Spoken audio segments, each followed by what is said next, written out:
The Everything Sequel podcast is brought to you by the Vegas Beer Guys and the Everything Sequel podcast. Everything sequel contains explicit language. And why the fudge not, you melon farmer?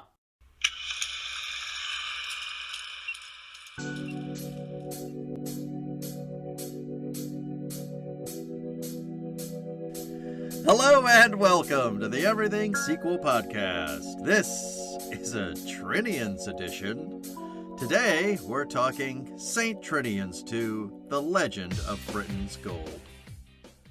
That had to be on purpose, right? Like, had to be Curly's Gold on purpose. My name is Michael Shantz of the How Dare You Awards. Joining me, the pirate man himself that wants to swing in and attack me, Tom Stewart of Lonesome Whistle Productions. Say hi, Tom. The bard is a bird. Quintessential British. Well, one of the many cultural peculiarities I'm going to have to explain to you about these movies is our, I guess, centuries-long obsession with men dressing as women. Yeah, right. I mean, it's layered into this movie like a honey cake. It's kind of it's like dense layers of our obsession, of our cultural obsession with drag, which kind of span the timeline of this entire franchise and also our popular cultural history. Mm-hmm. As this movie shows, all the way back to Shakespeare. Yeah, right. I mean, honestly, it's mere minutes before men are dressing as women in this movie, and it kind of goes on. That's what the movie's about as well. Or men who an actor pretending to be a woman who is pretending to be a man. That's how the movie starts. Yes, exactly. Yeah. Yep. I can't make heads or tails of this Rupert Everett performance. Interesting. Well, how come? I don't know. There are times where I'm thinking, what is going on? What is he doing? And there are times where I'm like, yeah, it's second nature to me, unfortunately. He seems as though he's actually a woman. Hmm. Well, so there are times where I think he's brilliant, and there are times where I think, why is he so broad? To put it into a parlance that can confuse us more. Why is that broad so broad? That would have been a great line for this movie, actually. Yeah. Unsurprisingly, he is aping another drag performance from the original iteration of the St. Trinian'S movies. Alistair Sim, the famous Scottish actor who's probably best known internationally as playing Scrooge in a pretty famous version of the Christmas Carol. Oh, okay. Famous for his kind of buck teeth, and yeah, he played the headmistress, and also played. Were they movies only or TV shows? Movies too. Well, they started out as cartoons, and then they became a series. I know you explained all of this. So that's fine. It's fine. I don't expect you to retain any of it, because if you haven't lived in Britain, yeah, none of it is retainable. Because you can't apply logic to it. You can only apply cultural specificity to it, and those are not the same thing when it comes to Britishness. I felt like when I first realized that this was one of the movies we had to do, like I'd just been punched in the stomach. Like, I've heard of Vacancy. I remember The Cell. I know about Donnie Darko. Debatable, but go on. Well, I know not it was if our made, last is what I'm episode's saying. ready to go by it. Like, I know that it was made. This is a real book, right? Time loop. I don't remember that. But I have no idea about a movie called St. Trinian'S. Yeah. No, you wouldn't. Like, you wouldn't. No idea. You've never lived in the British Isles for I think you could live in the British Isles for like 20 years and have not heard of St. Trinian's. I mean, I don't know. Yeah, I feel the best thing to do is to kind of break it down on a case-by-case basis, but because there's as soon as I started to explain it, I was like, there's another wrinkle that I'm going to have to explain at some point, but it's probably... Skip those other smaller wrinkles. No, those other smaller wrinkles are really important. Come on. But... I don't want this episode being too long. Hard out. 2 hours. That's what we got. But, broad strokes... cartoons made into a series of movies, and then they rebooted the series. How many movies originally? I want to say 4. Whew. It went from damn. I own one of them, on DVD. Giving me shit about S. Darko? What do you mean? What? That I'm guessing it's 4 rather than giving you a definitive answer? No, that you own a St. Trinian's movie? Oh, true. Well, yeah, but I mean, it's my cultural heritage. My mum loves these movies. Okay. Not this iteration, but the original. Yeah. She has the box set. Yeah. So anyway, that's the broad strokes of it. And then all right. Well, it has 15% on Rotten Tomatoes. Okay. How's that sit with you? I mean, I wouldn't be surprised if Rotten Tomatoes refused to give it a score out of sheer bamboozlement. Instead of giving it a number, it just gave it like a greater or less than symbol. Speaking of giving it numbers... Yeah. Show me the money. All right. The duration between the point and the quote is getting shorter. Yeah, Good for you. You're still going to have to point at me for me to remember. But right now, I know as soon as you start pointing what you want me to say. We're getting there. I'd be the worst, fucking talk show sidekick in the world. Where it'd be like, isn't that right? Isn't that right, Tom? Huh? What? Oh, so I was just thinking about The Simpsons. Sure. I was just thinking about it. Sure. You remember that Simpsons episode? No one watches The Simpsons anymore. It's 2026. All right. Well, we have the same amount of information we did on the last episode. This movie had a budget of $9 million. In the world, I'm seeing that I wrote down $11.1 million. That seems impossible, but here we are. Well, it's got some pretty big names, like British theatre film actor. It does, but names, and I assume that does it, and musically as well. I think they got in bed with a lot of fairly hot bands and artists at the time. Well, it has 2 directors. You know how I don't like that. It's double the work for me. Oh, I think you didn't like that because it diluted the artistic vision. But no, it's all about you and your research. Go on. Well, Oliver Parker. Interestingly, the original movies also had 2 directors. Oh, okay. Well, he appears to be a real director. He directed that Othello with Lawrence Fishburne. Okay. An Ideal Husband. So that's how he got Rupert Everett in his life, I assume. Cam Branagh, I believe, is Iago in that. Yeah. And Michael Sheen. Michael Sheen is also... Oh, really? Early Michael Sheen performance as... Brabant... No, not Brabantio. The... Iago's sidekick. Well, anyway. He also did Fade to Black, the original St. Trinian's. Not... Yeah. Original. The original to this film. Original rebooted St. Trinian's, which, by the way, you got out of jail because I was going to make you watch that for Patreon, but the original is just not available in any form that we could watch it. So, excellent. So you looked out there. A version at least of Dorian Gray. Johnny English Reborn. Okay, yeah. So It I wasn't think called The Portrait of Dorian Gray. It was just Dorian Gray. he's got a good sense of like And then a selling movie Britishness. called The Great Escaper. Oh yeah, That's like Michael Caine's final movie. Yeah. I didn't know he'd done that one that late. Well, that's it. He's done now. He was like, "This is it. I'm done." Yeah. If directors he don't took away Oliver Parker took away Michael Caine from us. I don't think that's how the transaction went.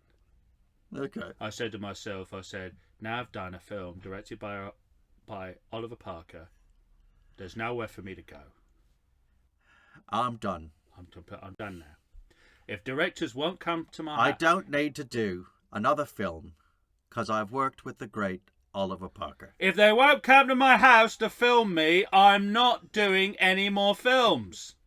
Isn't that what happened in Tenet? It was like, I'll do it if you come to my house and film me. I think so. Yeah, isn't that great? I'd love to get to that stage of being like a film star. I think that was the same for James Earl Jones. He's like, sure, you have to come to my house though. But if you need new dialogue recorded for Darth Vader. For Darth Vader. Yeah. Well, I think didn't they get him to like record the alphabet, and so they're able to kind of AI anything. Now they can AI it. Yeah. They can AI, but I think they kind of anticipated him dying before they wanted to, before they were done with Vader and got him to record the alphabet or something like that. Yeah. Anyway. All right. Well, then we have Barnaby Thompson. I know. Sounds fake. I know fewer of these movies. He also directed that original St. Trinian's. Mm-hmm. Pixie, Mad About the Boy. The Epic Life and Times of... Already out. I'm already out. Don't have to finish. David Lean. No. Oh, I'm doubly out. Wait, is that a documentary? I don't think so. I think it was a live action story about David Lean. I don't know. Not animated? But also the Noel Coward story. Oh. Well, I was going to say that these sound like two directors who have a very good handle on how Britishness is sold overseas, and I think that is... That's it? Well, I don't know. I mean, that's why this movie probably made a little bit of money. Even though it's a sequel to a reboot of a series from the 1950s. All right. Based on a series of cartoons from the 1940s. I mean, if you can drag any money out of that cesspool, you're doing all right. You got to count it as a success.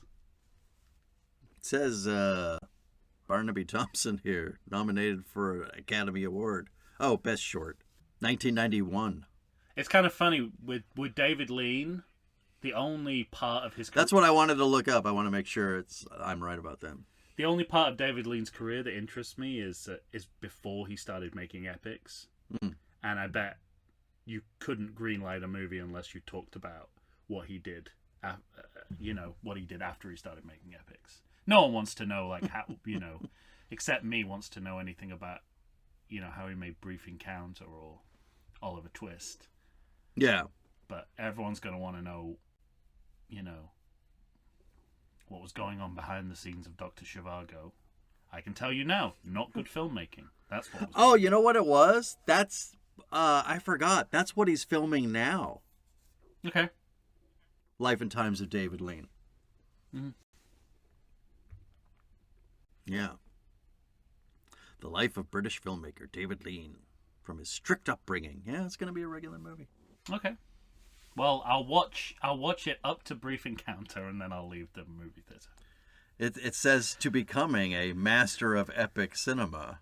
I guess I take it you do not feel the same. He mastered a worthless form of cinema. Yes. So you're not a Lawrence of Arabia fan? No. What about that storm in Ryan's Daughter?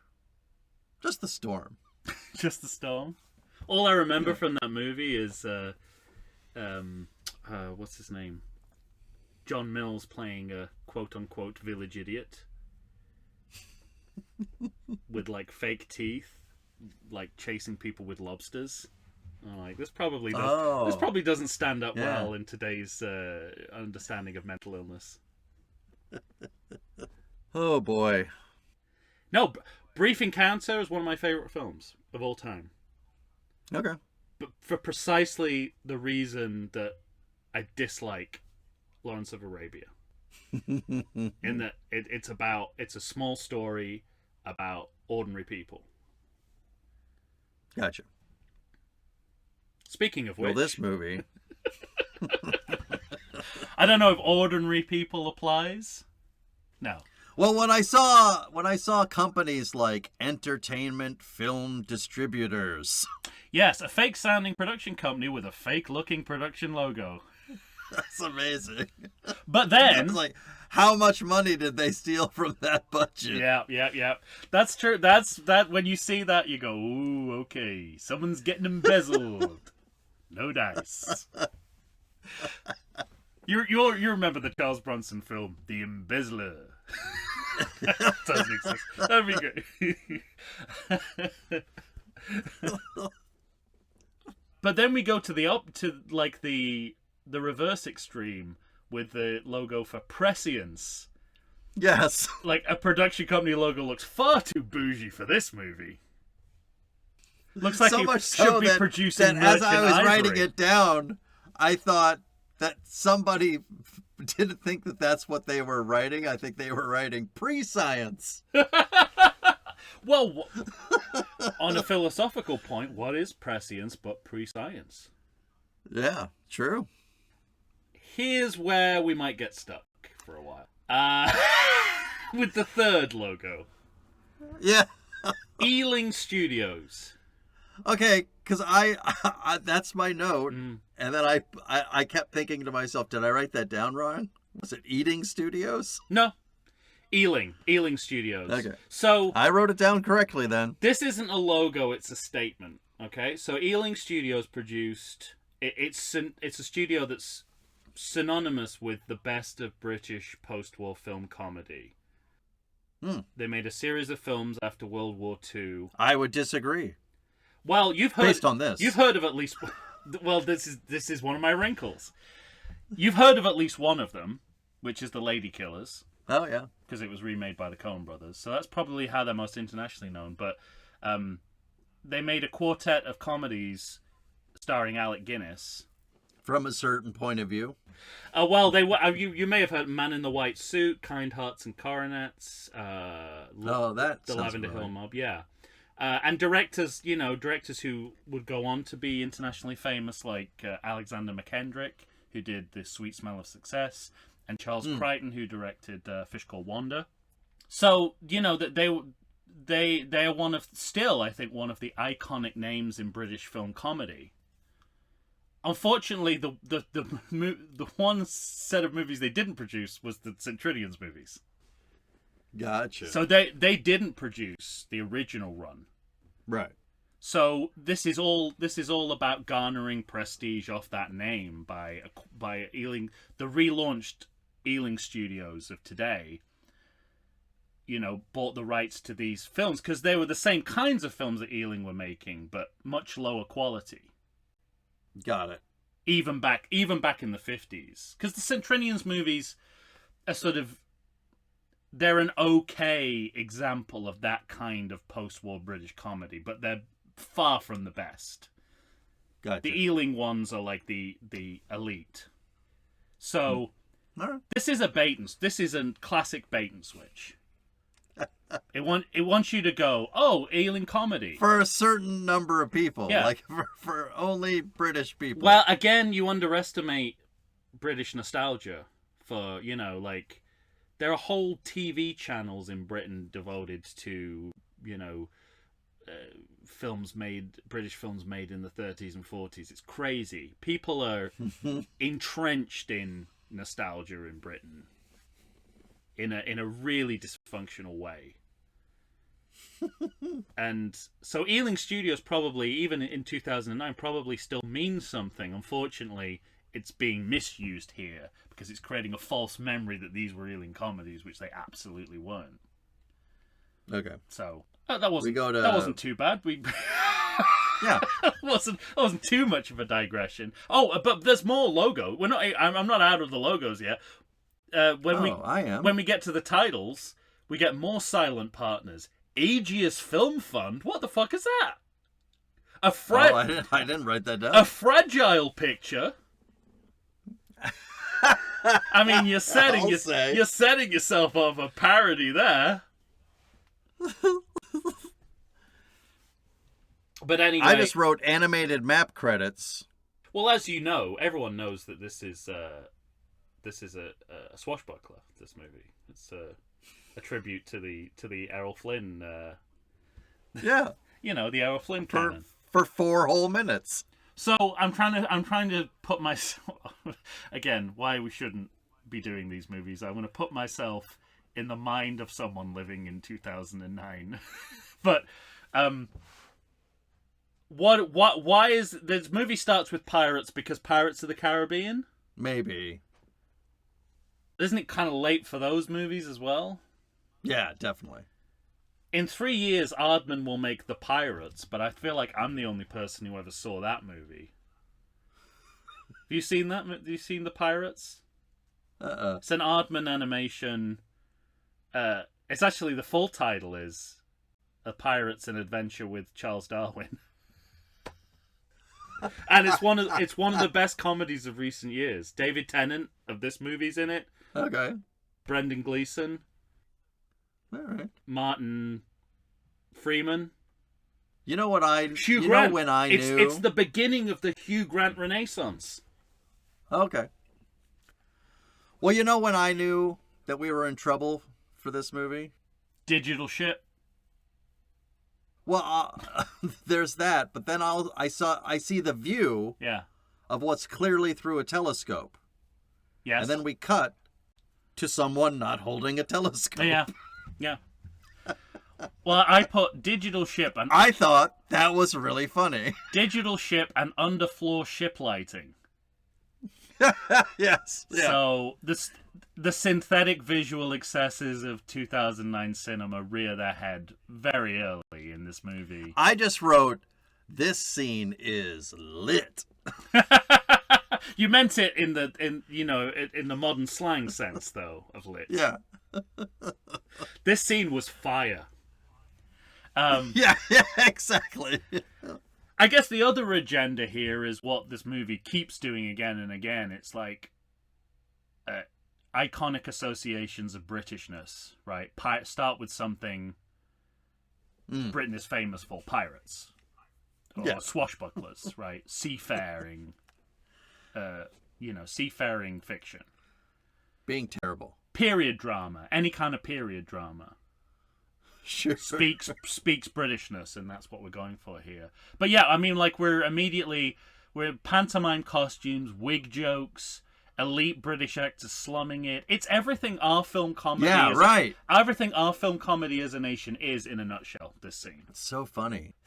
British theatre actors dicking about in bad comedy. This is it. This is what we do. Rupert Everett, David Tennant. No one in the world does this better than us.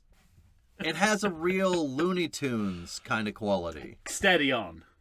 That's a lofty bar you've created there. Well, what I mean is I think that's what they're going for. Okay, good. Yeah, no. Not that they're achieving it. No. No. Looney Tunes is high art. Yeah, I agree. Close as I've ever got to it. Yeah. Barbara of Seville.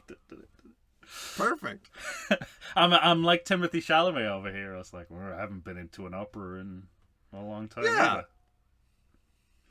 I was just reading an article today. It was like they asked an actor, a producer, a director, and somebody else who they're voting for the Oscars, and the actor was like, that's privilege. That fucking shit. Fucking talking about nobody wants to go see a goddamn opera. Nah, I'm not giving the award to that fucking piece of shit. Like, it's just like tearing him an asshole. Well, I also love that there's been any press attention paid to it, as if it's like, yeah, I think a British satirist came up with the analogy that, You think someone who chooses to spend time with a Kardashian is into opera and ballet? Yeah, right. But and then the sort of the theme of the movie, which is best as I can tell, gender bending, sort of starts here with the reference to Elizabeth I, and this being the point of contention between these two men, that there's now a quote wench on the throne. Right. And you know that at this point you're like, you can sort of thematically see how we go from that to badly behaved schoolgirls. Yes, sure. Like she's this kind of retrospectively feminist icon, even though I think, you know, most feminists wouldn't identify with her worldview. Mm-hmm. But she's, you know, in terms of breaking the glass ceiling. Yeah, right. She's one of the women, certainly in British history, that's held up as, because she took it, you know, she was a woman doing a man's job, traditionally man's job. The mighty Kate Blanchett. And she took over from Charles Lawton, and or Ray Winston, depending on which adaptation of Henry VIII's life you've seen. Right. And well, even calling her a wench is interesting, because it's so. I mean, this is the first sort of the thing that was on my mind, because I'd seen the original movies and I haven't seen the reboot before this. Mm-hmm. And you know, if I don't have to, I won't, because it involves Russell Brand. Oh wow! Yes, I know.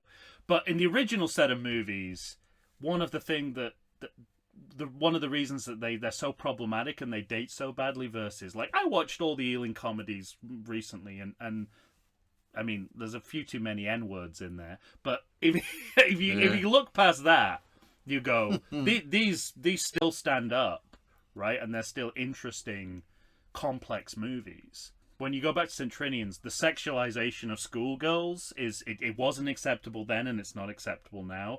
And it's mainstream acceptability that it demonstrates shows us why we're in the situation we're in now. Mm. And so I was on alert, thinking, are they gonna make the same mistakes of sexualizing schoolgirls in the way they did in the original? And if anything, they doubled down on it. Of course, yeah.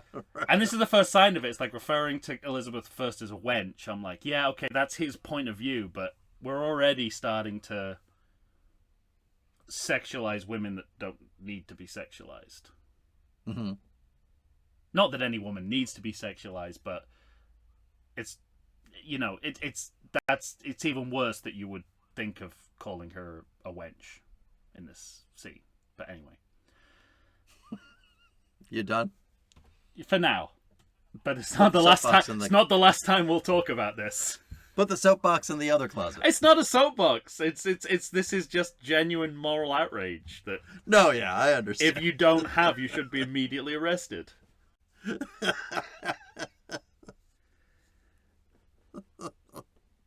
So this is just a prologue to the cold open. Because at first I said to myself, the poster didn't look like a pirate movie. Is this a pirate movie? I wrote, this cold open has a prologue. I didn't know you could do that. I suppose. And then you get the 420 years later title card. And this is where we're trying to counteract the traditional ideas of Britishness by kind of cutting away to modern ideas based around punk, Britpop, and kind of British exports like the Mini Coopers. Mm-hmm. Whilst kind of toggling back and forth between classic and modern ideas of Britishness, because you've got Shakespeare's face on the pedal of the car. So it's like it's kind of interesting, like, because this is 2000. This is 2009, and they picked a song from like a British song from like the mid-90s to start the movie. So it's clear, like the what was it? Supergrass's "It's All Right" or "We're All Right." We are young. Well, the two young girls are racing in the car, and the cops won't chase them. Nice and clean. See the sights, Feel Alright. That's like from 1994 or something. So that doesn't seem like a song that should go with cars racing. In 2009, but it's making a statement. It's like, remember Britpop? Remember these big modern notions of what Britain is? Hey, look, a Mini Cooper. Remember the Minis in the Italian Job? Well, here are the new Minis. You know, it's all it's all playing in that sandbox, and it's all very kind of modeled, and again, like it's British iconography has to incorporate nostalgia in some sense. Yeah, it makes it really hard to. It's like, and I go home and I put British television on. I'm like, this looks exactly like the TV I was watching when I was growing up in the 90s. Mm-hmm. And I think part of that is a cultural mindset that refuses to move on. Yeah. Yeah. I mean, I think global culture is stuck in that a little bit, but British culture more so. All right. Makes sense to me. My next note is going to delight you. Go on. Because I compared the narrative structure of this sequel to the Harry Potter films. Because it's like, it's using the same idea of like, you get the rhythm of the sequel from the school year, from a new school year starting. So it's like, they're back, right? You're back for a new school year. And I'm sure I don't remember if the original movies did that, but post Harry Potter, that would seem to be the way to go. Yeah. But I also, there are not odd, but like they do these group introductions. They're showing us the difference between the goths and the pretty girls and all of that. And they're showing it in a way where I think that's going to come back. I think... it never really does. Like, they don't I think use their differences to foil the day or anything. Like, they don't come together as a group. Then they just kind of come together as a group. Like, they just all work together. Like, 5 minutes from now, they'll all just work together. You're right that there's no narrative purpose to it. What I think it reflects is the Americanization that's taken place in high school drama since the original series, because I immediately think of Mean Girls. Mm-hmm. Or the John Hughes high school movie. Even Breakfast Club, I was going to say, where those clique distinctions are set out as a way of understanding the school, who they are, the school ecology, right? And I think that's what they're reflecting back. But it takes you a minute to catch up if you haven't seen the first movie. I mean, it doesn't take a minute, but you understand quickly that clearly this is a school with no rules. The students are in charge of their own education. Yeah. You just don't know why. It's a because the headmistress is like a con artist. Yeah. It's for profit schooling, except the school children are getting some of the dividends. I don't know. It's weird because it seems like they're setting out like the Homer Goes to College, like with the crusty old dean. You think she's going to be that, and she turns out to be something entirely different. No, it's a Ponzi scheme, basically. Yeah, she's stealing all these rich parents' money. But not even the cops will go to that school. Right. And then, the first character we're introduced to, or well, not the first character we're introduced to, but the one who gets off the tour bus where she's been sleeping with the band, the entirety of the band, the Kaiser Chiefs, is the implication, I believe, over the summer. Mm-hmm. She's dressed like she's in a softcore porn. And it's just like, the sexualizations of schoolgirls is the very thing that, if you're going to be rebooting this, you shouldn't reproduce, and it's kind of the thing that it's most throwing in your face. She's the one that it bummed me out because I'm pretty sure she died. Oh. Just a few years ago, and she was so young. She was like not even 40. Well, I want to say it was breast cancer. Oh, it's awful. Yeah. And yet this film was still the worst thing that ever happened to her. So you don't know the band the Kaiser Chiefs, right? No. There's no reason why you should. I doubt they ever had a hit outside Britain. It's Okay. The level of pop star we have in 2009 is pathetic. They act like this guy's Mick fucking Jagger, and you've just heard his song. I predict a riot, right? Mm-hmm. Lyrics sound like lyrics written by children. You hear their song, then the lead singer appears, and you're like, oh, look at all the sexual dynamism of that guy. Yeah. It's just bullshit. It's such a... I mean, yeah, I get it. It's like you have to have someone who has some kind of pop music currency in that time, but by 2009, we were contributing nothing to the international music scene. Okay. By 2009. So why don't you just, if you're going to start your movie with Supergrass, why don't you just get like Oasis or Blur or a band that someone outside of, Dover might have heard of to start your movie? The Rolling Stones, they're still touring. Could have been Mick Jagger. That would have been brilliant. Mick Jagger and Keith Richards. Actually, probably shouldn't have them sleeping with women that young. Forget it. That St. Trinian'S girl. It's a school for girls. Mm-hmm. But anyway, it's the thing that I found so odd about this movie is like she steps off the bus, mm-hmm. and it's like the movie is saying, "Look at this hot ass hottie." Oh, yeah.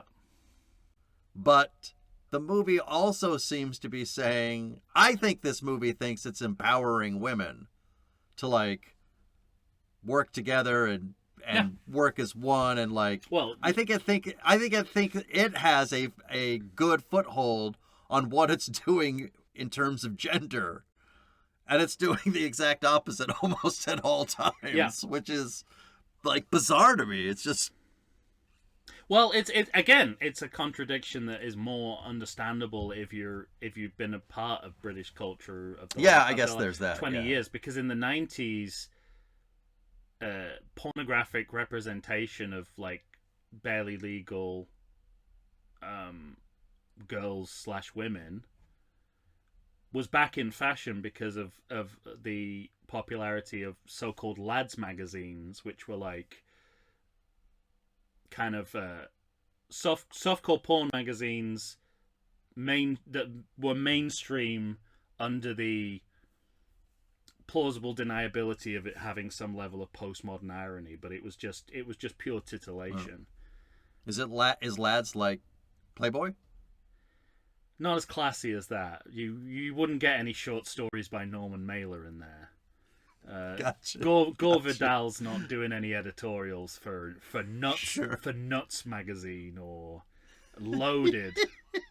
But it was a huge area of like British magazine publishing, and it led to a kind of re-objectification of women that I think this movie kind of reflects as being culturally okay. And really, it's only been in the last sort of 10 years when, Since Me Too. Revelations, if you can call them that, about, Jimmy Savile being Britain's biggest paedophile, and then that leading to investigations of other media celebrities who were involved in paedophile rings, and it's kind of, you can look back and go, okay, well, this created a culture in which it was permissible to say, paedophilia is nothing to be, it's not a real crime. Kind of what Megyn Kelly said about the Epstein files, basically, is how a lot of people used to feel. Like, what we're talking about is like women who are barely legal, or it's not the same as fucking kids. That kind of pretty close. They're pretty close to 18. Yeah. Right? Yeah. And she says something like that now, and half the country disagrees with it, which is as good as we're going to get now. Yeah, right. Yeah. But, the other half is saying, see, someone talking making sense. I lived in a time where that was culturally accepted as consensus that was true. And I think this movie comes out of a time when you wouldn't even notice something as egregious as the way she's dressed in this movie. Right. And I mean, you know, again, you'd be like, well, she's the actor's probably of age, and she's playing a girl in the, you know, that one particular actor is who's, like, she's almost 30. Yeah, but all the others are like 19, 20, I think. Yeah, and she's playing someone. Who's probably just of age, but it's all like, well, you know, if you have to police it like that, something's already wrong. Mm-hmm. You're even having to have that. If you're having to have a nuanced discussion of whether it's paedophilia or not, then that's already a problem. All right, we should take our first break. Okay. We'll reset. I'm really playing historian on this episode. It's just like, this is more like, this is your podcast, and I'm here as a special guest just for this movie. It's like we wanted to talk about this topic, but we didn't know much about it, so we reached out to this guy. Resident expert on pedophile adjacent British comedies. Yes, that's the title of my book.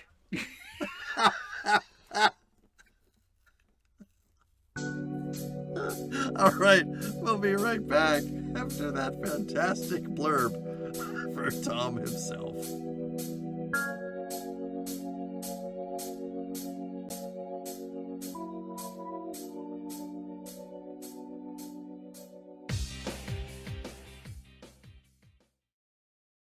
I like to think I know something about beer, but nowadays even I get overwhelmed when confronted by the exhaustive selection of craft beers they have at bars, breweries, and even grocery stores.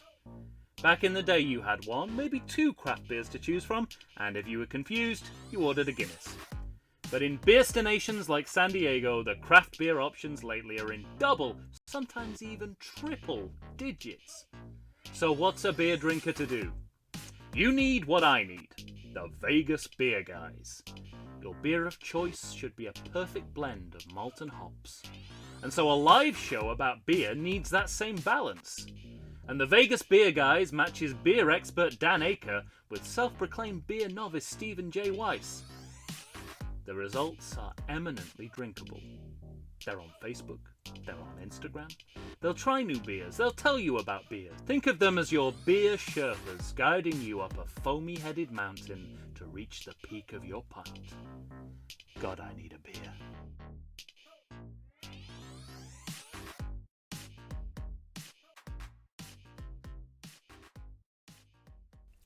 And we're back, ladies and gentlemen. Tom and I are here, slogging through, trying to figure out what the hell the British people are thinking as we talk about St. Trinian's 2. Yeah. The Legend of Fritton'S Gold. This is as close as you'll get to understanding that. British people? A certain kind of British entertainment. I think. And how, I think, how it continues so late into, how it continues into the 21st century is a fucking miracle. But it really does. Even if anything, it gets worse for a while. I don't think we're making these kind of movies now in Britain. But, you know, have you heard of a movie called Sex Lives of the Potato Men? Sorry, no. Okay. I'm not going to say anything else about that because I know you have a heart out.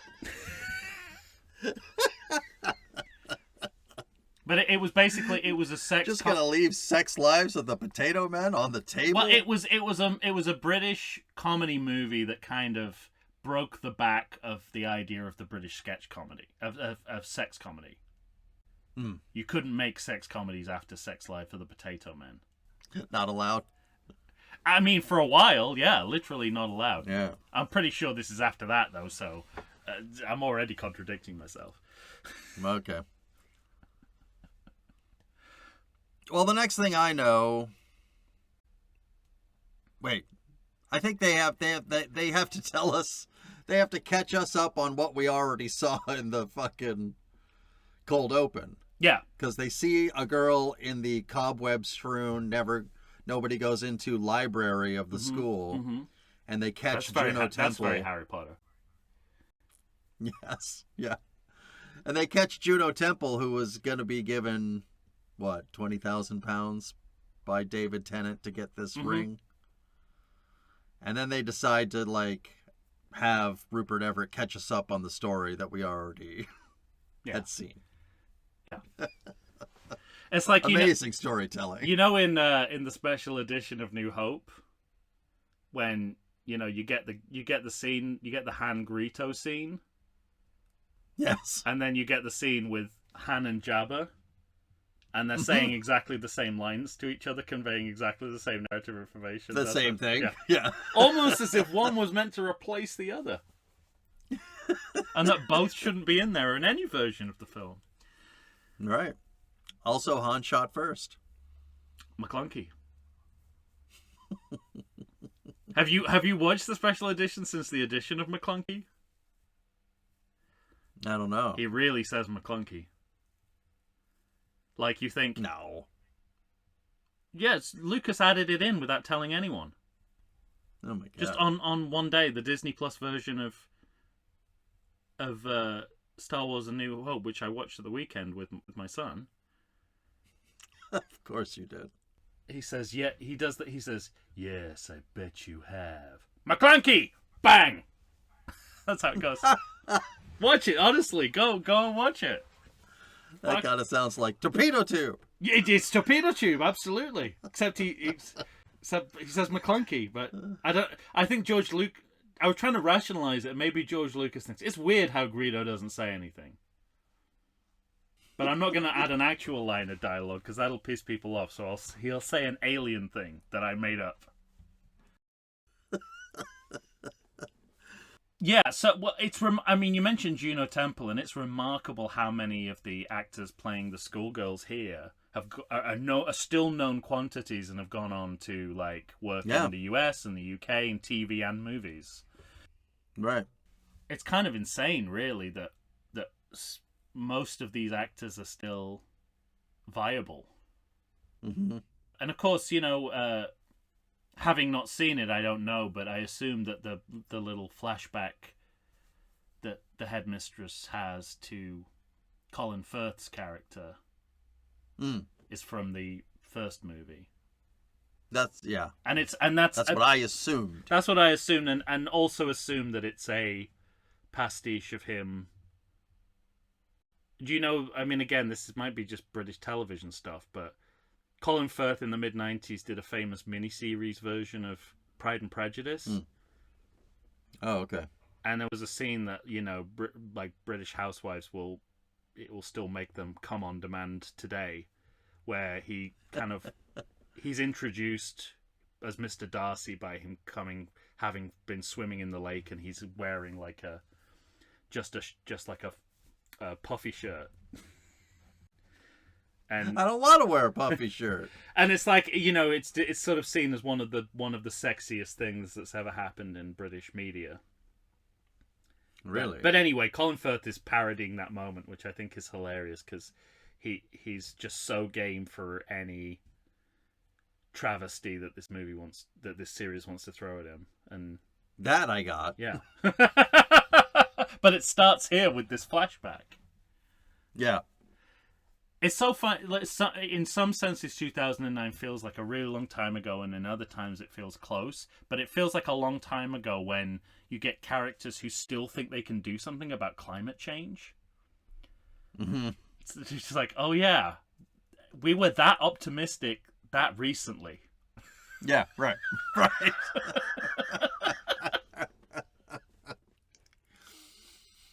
We had the whole hope and change thing at that time. And clearly, the show to watch at the time was Deal or No Deal. Yes, because right. It says they're making a deal with a mysterious banker figure, and they actually say Deal or No Deal. I'm like, well, I know what the hit TV show at the time was. Open that case. Yeah, they're writing it, going, this will never date. The other thing that I thought was an interesting use of the sequel format was that, because in Harry Potter you follow the same year as they go through like school. How many times I know, I can tell. I don't like it. The look on your face. I don't like it. You can't. Yeah, but it's like in terms of British popular culture, it's a major reference point if you do anything set in a school. Mm-hmm. And if you're making it in Britain with some of the same actors, by the way. So in the Harry Potter verse, you follow the same students like as they go through school. But here they're doing something different where they're kind of following whoever hasn't graduated yet. Like the cast of the original movie, as I understand it from this movie, have all graduated. Well, the only person that we seem to see is Gemma Atherton, yeah. Atherton. And I think I want to say that she isn't in more of this because Quantum of Solace. Really? Yeah. I think by the time they got through doing Quantum of Solace, post writer's strike, she was like barely had time. I don't know. There's a lot here where I'm thinking, are you specifically choosing not to use this actor, or were they only signed up for a number of days? Because if you have Toby Jones in a movie, exactly. He comes in so late. You see him once, and then he turns up, and then he's only in the last 40 minutes. So I don't know. Yeah, I have a feeling that anyone with any pull within the industry is like, look, I'll do a day, or I'll do 2 days, but really, I'm doing fucking Othello at the RSC. Yeah, exactly right. So I really can't, or I'm doing a Bond movie, or I'm doing something. And let's face it, it's not going to be that good. So you got 2 days. Whatever you can squeeze me into in 2 days, I'll do for you. And it's always been the case, we've always had like the best like theater actors in the country in these terrible sex comedies, and it's kind of funny because back in the day, whole careers were ruined just by theater actors being in these movies, like taking a paycheck and being in these movies. Yeah. And now it's you can moonlight as much as you want between low and high culture, commercial art. There's no boundaries on what you can do now. No one, if The Rock was in like a, I don't know, I'm trying to think of what it would be, like a John Luke Goddard style movie now, everyone would go, oh, okay, it's his time.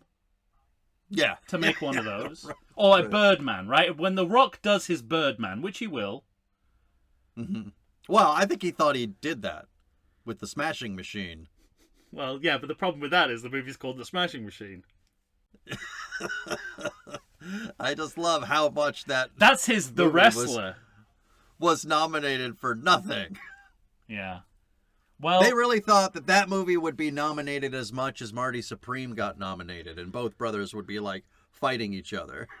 Yeah, and I think part of the issue is it's like, well, they keep giving Oscars to all these movies that have prosthetics. So if we have prosthetics in the movie, we don't have to have a movie. We can just have the prosthetics. Makes it easier on everyone. I haven't seen it. I'm sure it's fine. I don't have any. No, it's not good. Oh. Well, The Rock isn't one of my foes. Perfectly happy for The Rock to exist. Yeah, me too. And make movies. I won't see them, but I'm... Actually, he's probably the best thing in that movie. But the movie itself is odd. It's got many, many problems. Is he directed by one of those young people? It's directed by a Safdie brother. I knew I was gonna say I wish I'd said a Safdie because I was gonna say that, but I was soon because I only know that name and it counts for 2. Yeah. Oh, I was gonna say Safdie. I wish I had. That would have made me look so smart and engaged with what's going on. I could have got away with it. Oh, I wish I'd said Safdie. Now, in this movie, there's this weird... you want to talk about this movie? Okay. Radical, but let's do it. It's time. This movie, narratively, has so many problems. Like, I knew we were in trouble when the lights go out and we see commandos on the outside that are going to come in to get the ring. And yet we all sit down for that story I was talking about where Fritton explains what we already saw 10 minutes ago in the cold open. Yeah. As though we just have that, as though the characters have time for this story time, despite the fact that commandos are coming in. and it's all like Little Women quaint as they like light candles, and she tells the story. It's so bizarre. It probably we get that. It probably was before. Yeah. Before we get the Home Alone treatment of the commandos coming in. It probably was a Star Wars situation where they added the cold open later. And turned like they did, like they were like, well, we've got this scene, and then yeah, right. Or I don't know, or maybe they.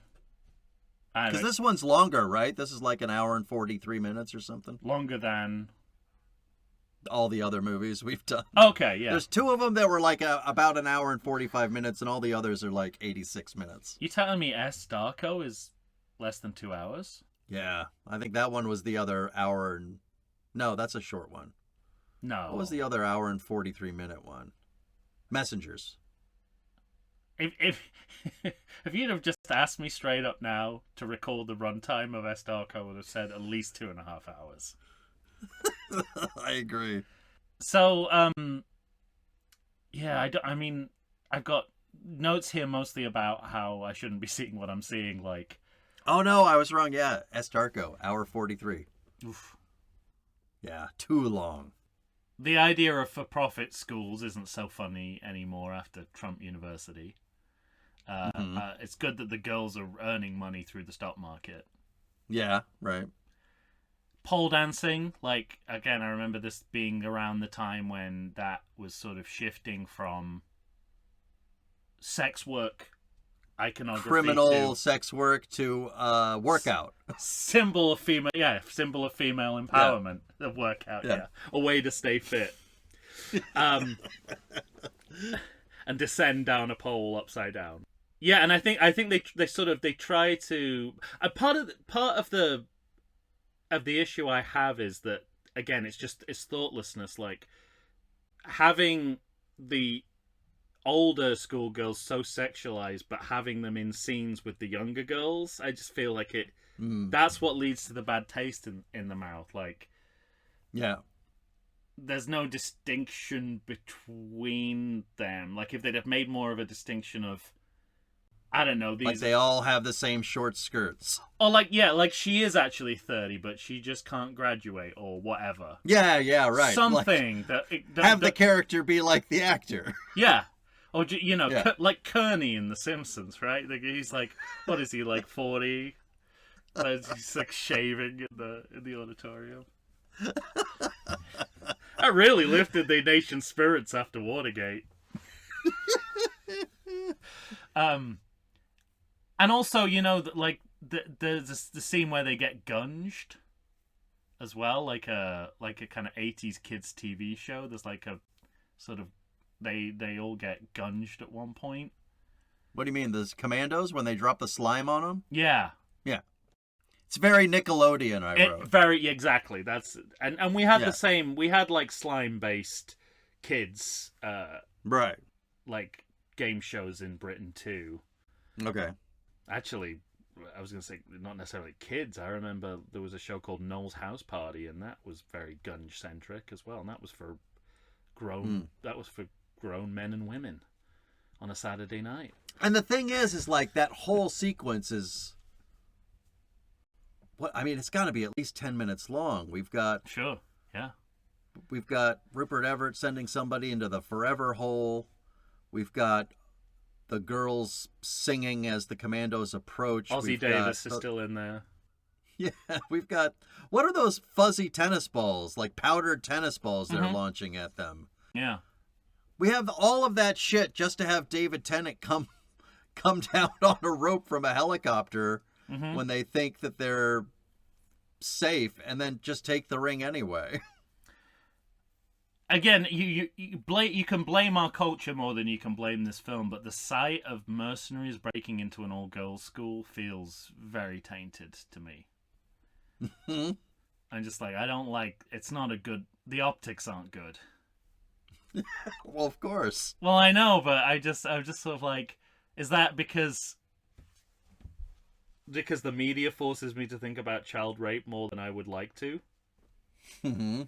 Or was this distasteful at the time? Obviously, it was distasteful at the time. I don't know why I even questioned it. You're right.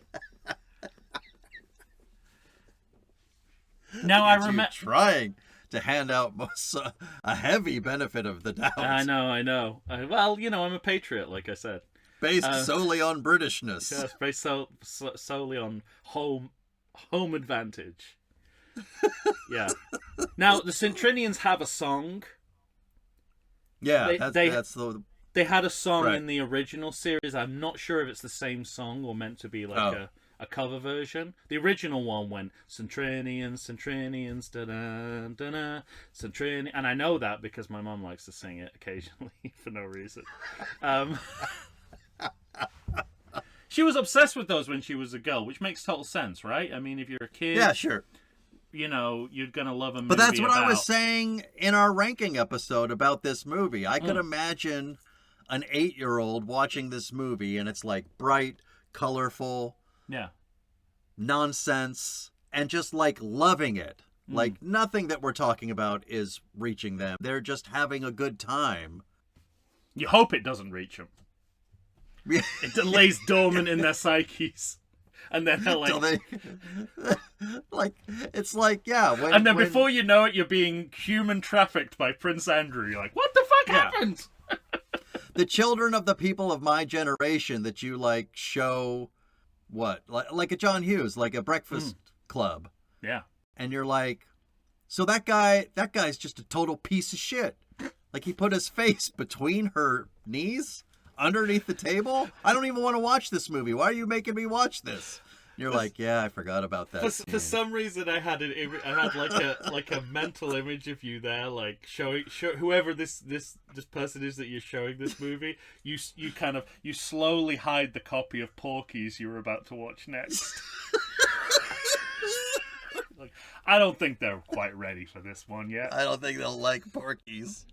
Stuffing socks in a woman's mouth while you have this is obviously not a first-hand account, but I get all kinds of stories from friends who show movies of the stuff we grew up on to kids. Yeah. Uncle Buck has a rape scene. Oops. Sorry about that. Doesn't he thwart the rape though? At least he does. Yeah. With his is the scene with his drill? Is that the same scene? He goes to the party with the drill. Yeah. Anyway, it's just funny, like the things you wiped from your memory. Yeah. It's an interesting time in British culture as well, because we've had like 10 years of a Labour government, Britain moving in a vaguely progressive direction minus war. Yeah. Right. And then a year later, public school boys are going to be running the country. Yeah. And by running the country, I mean running it into the ground. Yeah. And we've still got the after effects of that right now, and it's kind of interesting that this is a sort of private school comedy that's sort of addressed to the kind of people who might not think pedophilia is such a bad thing compared to taxes. Yes, right. Yeah, exactly. Taxes are too damn high. Can't we just molest people? Yeah. And I think if you're going to do what they're trying to do, is like create a neoclassical idea of British popular culture. Well, you have Spinal Tap references and Henry V references. Yeah, I was going to say the St. Crispin Day speech. Henry. I love how you said Henry V, like it was the fifth in the series. I always had a professor. That Henry IV.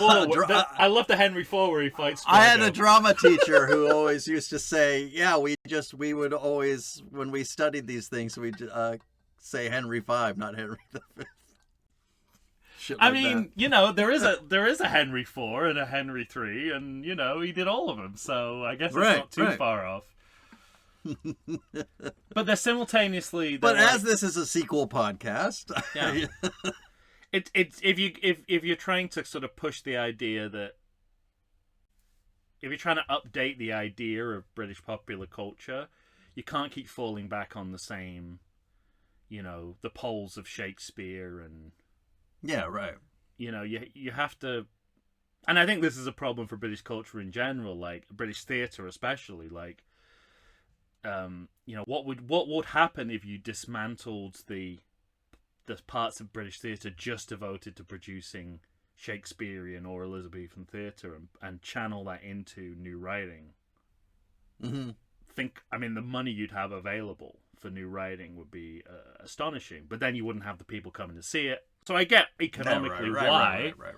Yeah, but it's just interesting that the best thing this movie could have done is to say, like, let's not mention anything that people associate with Britain. Let's only talk about things that people don't know as British, like, we invented the computer, or whatever, we Alan Turing or whatever. Right? And I'm serious. Like, how cool would it have been if it was sort of, or just about the, it is about the bad side of British culture, but we invented tyranny. Right. Or, I think the original Trinian'S movies had a better handle on this, because it was sort of the underside of British life that was being represented. Con artists, gamblers, gangsters. That's kind of what it was all about. And here it feels more like kind of the establishment talking about the establishment is what it feels like to me. Right. It feels like this might still be a little early, but as Americans, we were fooled for the longest time by Brits. Like, we always thought just because of the accent, you still they're are brilliant. I made you do a podcast. That's true. About sequels, and you went for it. Hook, line, and sinker, my friend. But I guess I'm thinking specifically of Brexit. I try not to, but yes. Yeah. When Brexit came along, it was only then that it's not that far off, and that's the time where Americans went, "Oh my God, are they as dumb as we are?" Oh yeah, yeah. You know what I mean? And I feel like this movie could have played with that idea, but chose not to. Yeah, we wouldn't. By that time, we wouldn't have been able to admit it to myself, because they're making this movie when there's still a Labour government, and yeah, no one won the 2010 election. It's just that the Conservatives were able to form a coalition that could form a government. Right. So no one. There's you're in this kind of limbo where you're like, no one's popular enough to take the country in a particular direction. Yeah, right. But in the same way that the 2000 election in America was sort of like, well, we ended up with this guy, so there's only really one way it's going to go. And there's been no after effects of that, fortunately.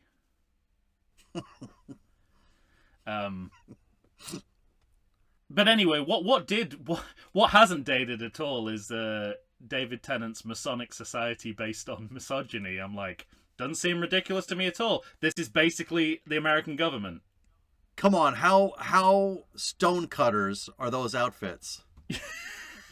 That's giving him too much credit. Any kind of. They seem like a direct reference. Oh, you think? Yeah. I thought it was more Eyes Wide Shut.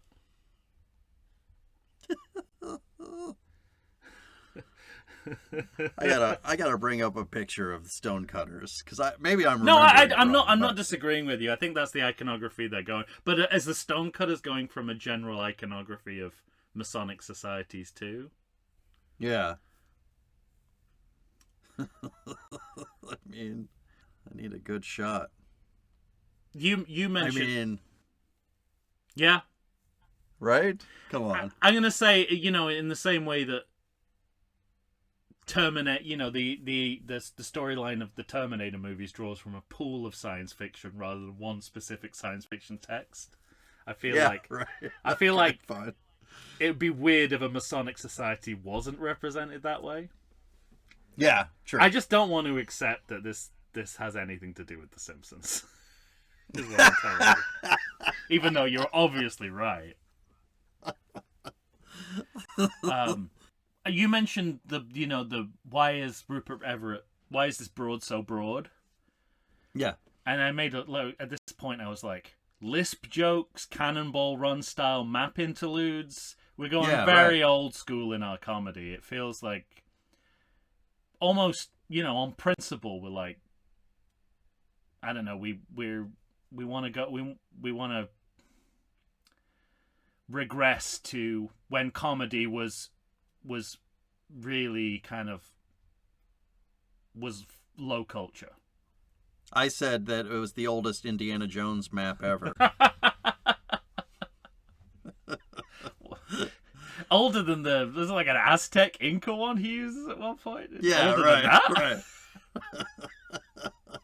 But I really, one of the reasons, oddly, this movie raised a little bit for me, because when it first started, I kind of toggled back and forth with Rupert Everett specifically, where I thought, this is ridiculous and I don't like it. And he started to win me over, where I thought, I think maybe this performance is quite inspired. Yeah, I mean, it's, it does the job. Yeah. The thing that also, like, I just haven't, at least on film, I haven't seen a lot of Rupert Everett since his heyday in the 90s. Well, there's not much to see, is there? Does he host a reality show now or something?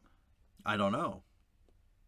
He's around, but I don't think in movies. I think more in, like, non-fiction stuff. Or maybe hosting documentaries or something. I want to say. But anyway, yeah, but certainly, yeah. I mean, he was a semi-famous British actor who was a friend. Sneaky old, too. He's, like, born in the late 50s, I think.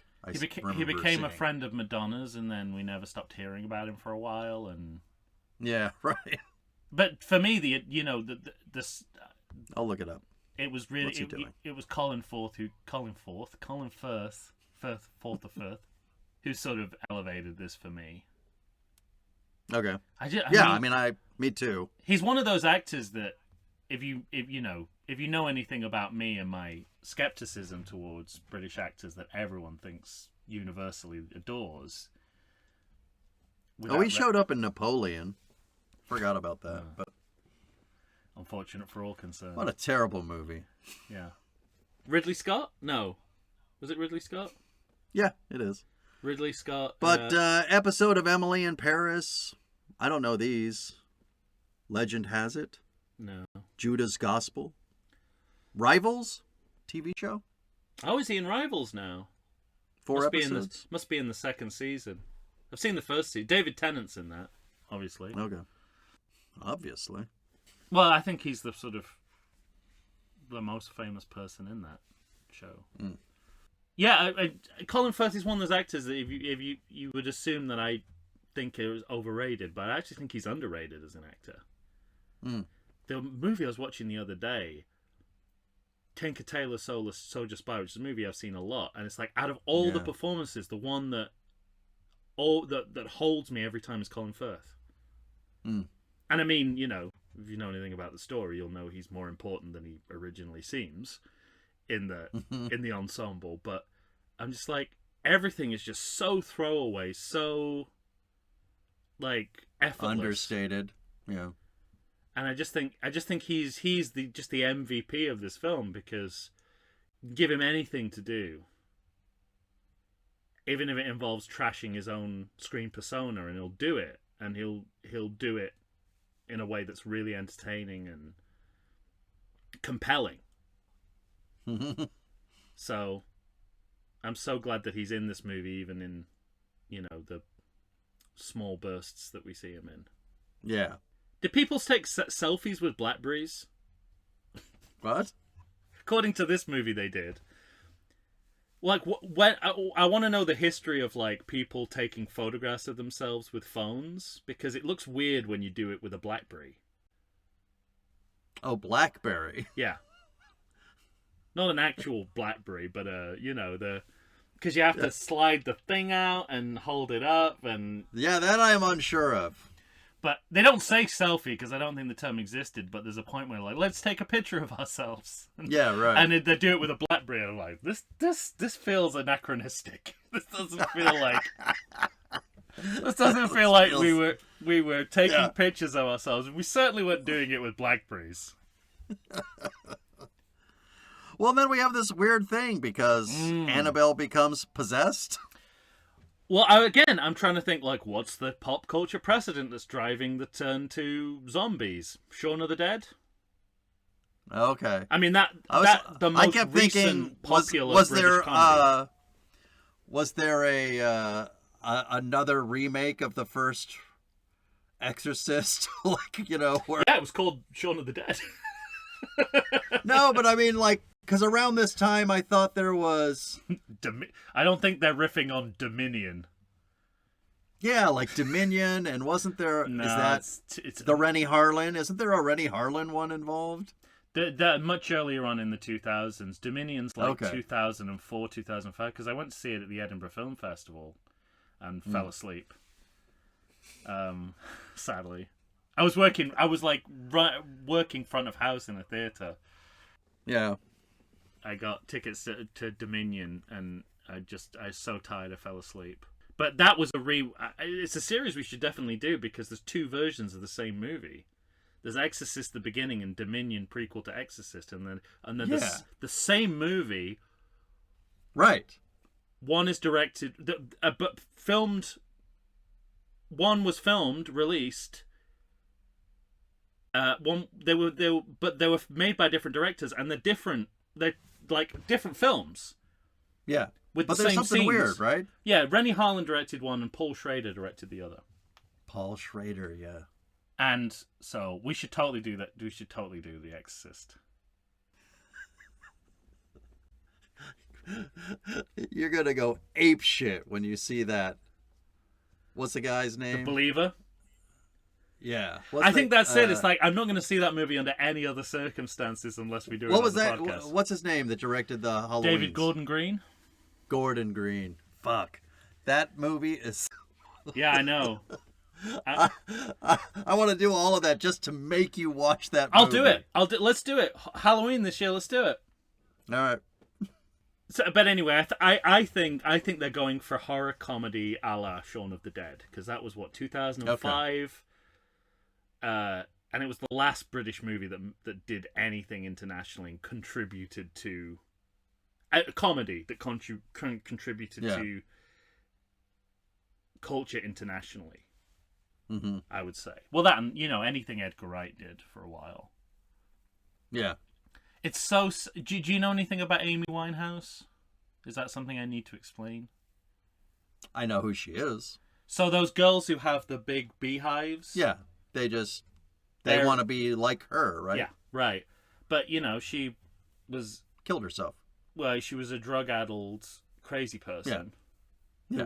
Who once. I was once harangued by her. Of course you were. At our school prom, she was when she was just starting out, and she was like the opening act. Mm. And me and my friend were kind of turning up, like arriving. It was kind of this big outdoor fairground that we had our school college. It wasn't school, it was college, like college prom event at. And we were kind of just arriving, and we were college prom. What? Yeah, Britain again. Fucking British people. Yeah, well, but when I was at school, we wouldn't have known to have a prom. Prom didn't exist. I think it does now. But colleges always had these big events anyway.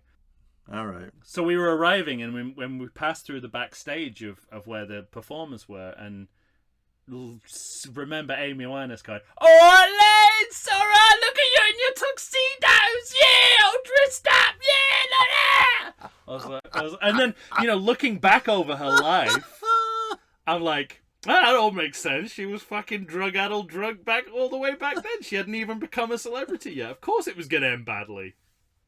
Oh fuck! All right, on that happy note, let's take a last break, and then we'll come back. That's going to count as a confession in court. Yeah, one day. absolutely. So I killed Amy Winehouse.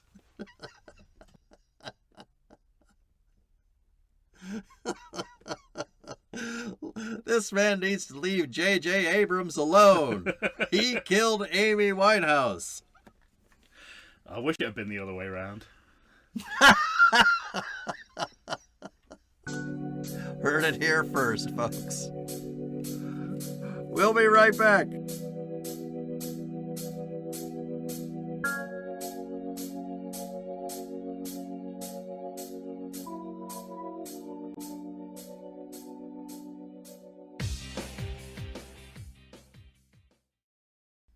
Did you know that the Everything Sequel podcast has a sequel? It's our Patreon, and for a low monthly donation, you can get up to 2 exclusive, full-length, ad-free bonus episodes. $5 a month gets you an episode discussing all the original movies from the series we've covered on the podcast. And that's a lot of snakeheads. But $10 a month scores you the reboot to boot. Support Everything Sequel on Patreon and reap the benefits of amazing brand new content you quite literally can't get anywhere else. Got more money than sense? We also offer one-time payments that will get you in the driver's seat of the podcast. Maybe even the passenger seat. That metaphor doesn't work, but our show does. So join the Patreon and believe the hype. It's a sequel. And we're back, ladies and gentlemen, trying to keep the third segment tangent-free as we race to the finish line of St. Trinian's 2. Yeah. The Legend of Fritton'S Gold. Mm-hmm. Directed by 2 weirdos. I don't know that they're weirdos. 2 very successful directors, it sounds like. Yeah. Well, one of them more than the other to me, but... They're working. They're making movies that people are seeing outside of the UK. That's a win for a UK director. Yeah. People see your movies outside of Leicester Square. You're doing okay. Well, we took a break at a good time narratively, I thought, because then they're trying. I don't know how, I forget how the possession falls into it, but they end up finding a clue. Yeah, they end up finding a clue that sends them to an all-boys school. They're all-boys school looking for a holocron, I remember. Yeah. By the way, that will lead them to a key that will show them where at a certain time of day you'll be able to see the Death Star lying in the water. This fucking hiding keys, or not hiding keys, but hiding earrings or rings on paintings. Yeah. That they assume nobody's just going to see for centuries. Seems like a bad plan to me. Yeah. Yeah. Agreed. Yeah, this is where they go into the boys' This is school. where they reverse that cross-dressing, because now they all become boys. Mm-hmm. Yeah. So was that as equal measure in British culture? No, I think that's their twist on. That's an inversion on the inherent drag. Yeah, it's a very sexist form of drag that we embrace in Britain. It has to be about. It's only about men dressing as women. It's not about women dressing as men. Because the movie presents it as though. Yeah, well, the movie presents when men do as though it's good fun. We're reversing that distastefulness and making it fun. That's what the movie seems to be saying. Like, they think they're moving on from that.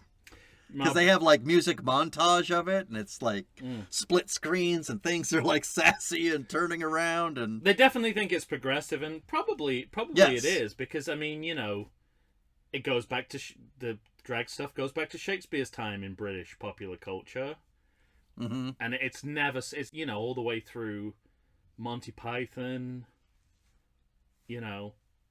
Still now, I think one of our most popular sitcoms is with a man dressed as a woman, Mrs. Brown's Boys.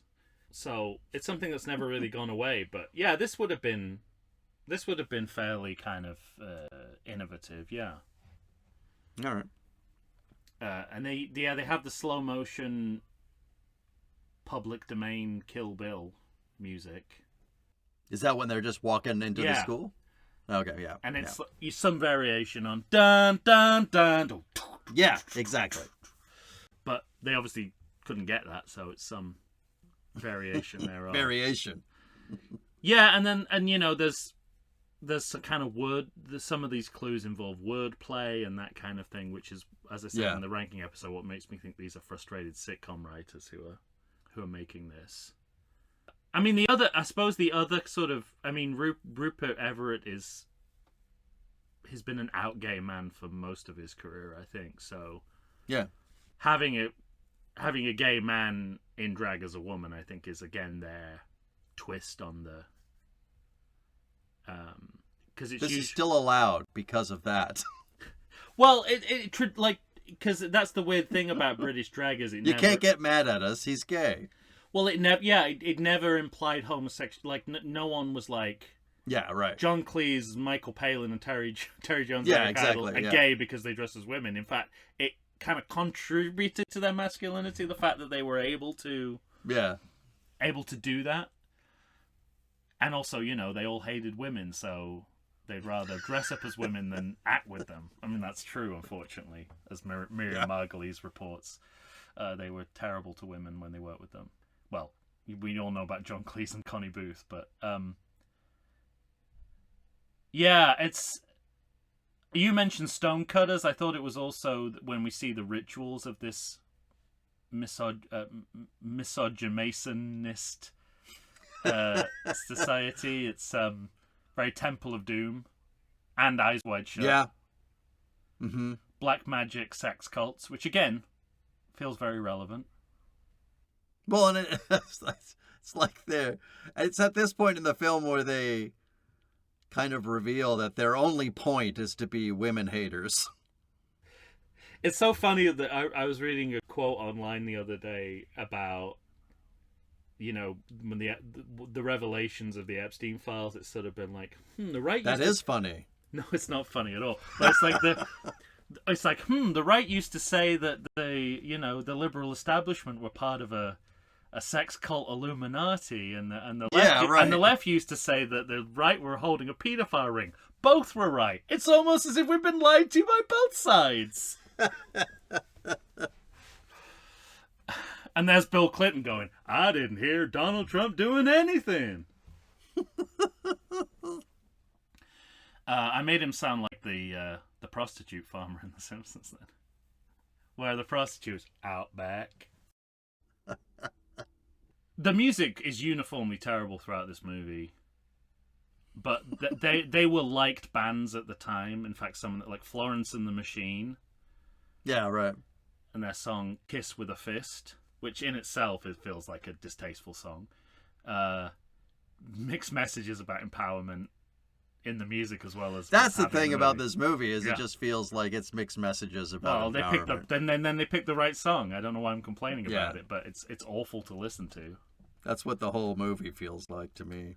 They're also, and like again, I think it's a bit distasteful. They talk about they go through a history of powerful and/or brilliant women who've been victimized by the male establishment in society, like people who campaign for women's rights and making it kind of part of a joke in which this society were responsible for all of their deaths. These were like women who threw themselves in front of racehorses so that women could have the vote, right? Yeah. I think you can't sort of say, it was this fictional Masonic society who made sure they were all, it's kind of like the Princess Diana royal family conspiracy death, even though that's obviously true.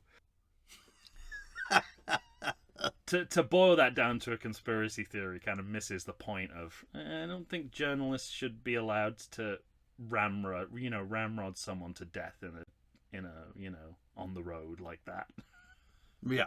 Who whatever, whether you're royalty or not, I don't think that's okay. But it's like, no, it was a royal family conspiracy. They put out a hit on her. Well, I mean, of course they did, but that's not the point. I wonder if I can ruin your quotable again.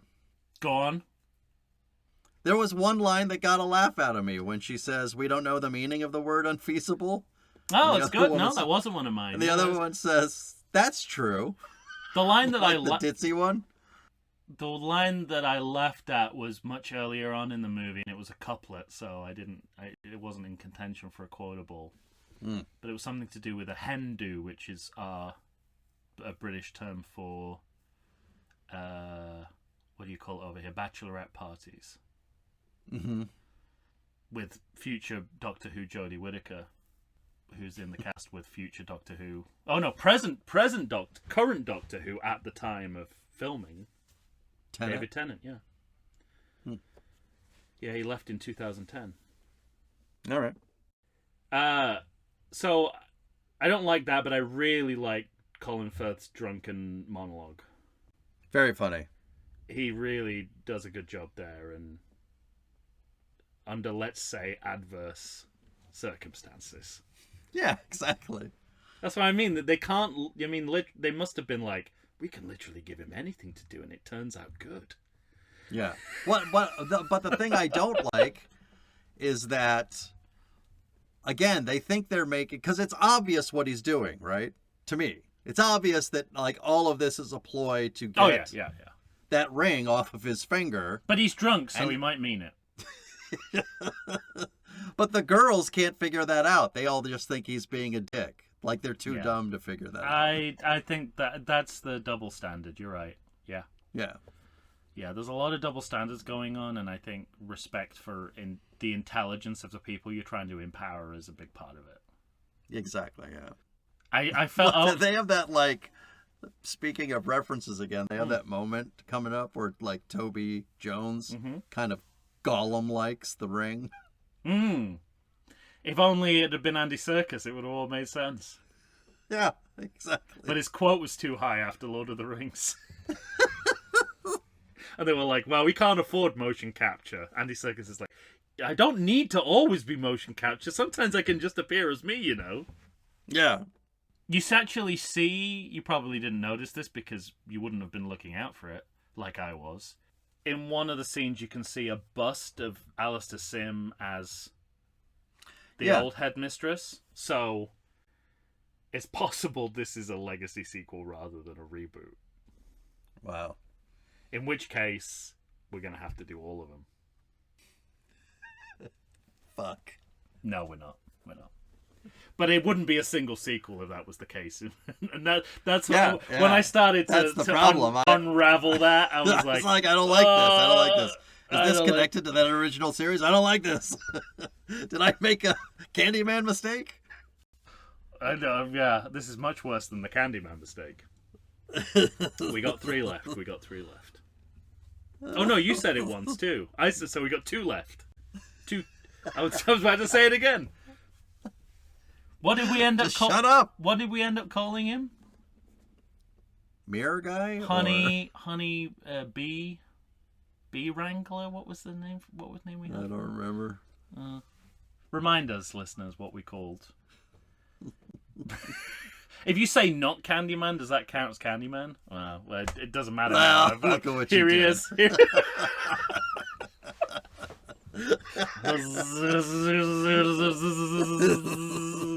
Just come out of my mouth. I'm pretty sure we spent most of the episodes saying, how can everyone make the mistake of saying that 5 times in a row? And I just did it without even thinking. Well, then we get the flash mob. Oh, the flash mob, yeah. Remember when flash mobs were a thing? Yeah, I know. And it's in King's Cross Station as well, so they're taking this iconic British locale and making it very 2009.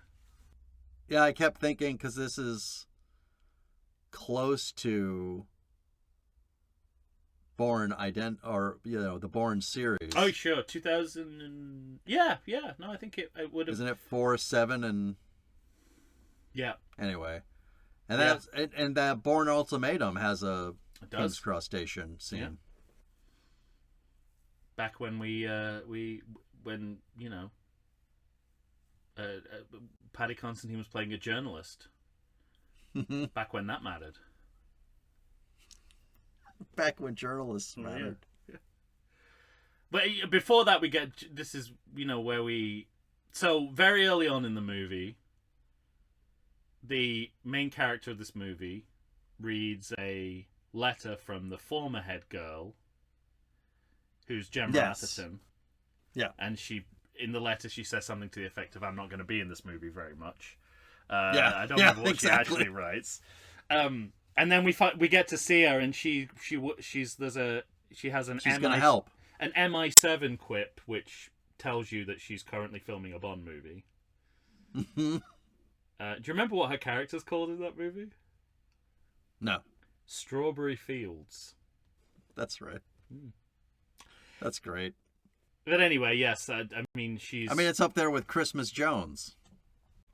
It's worse than Christmas Jones, I think. Come on. It's no Holly Goodhead. I'll say. And Diana Tits. That's not a real one.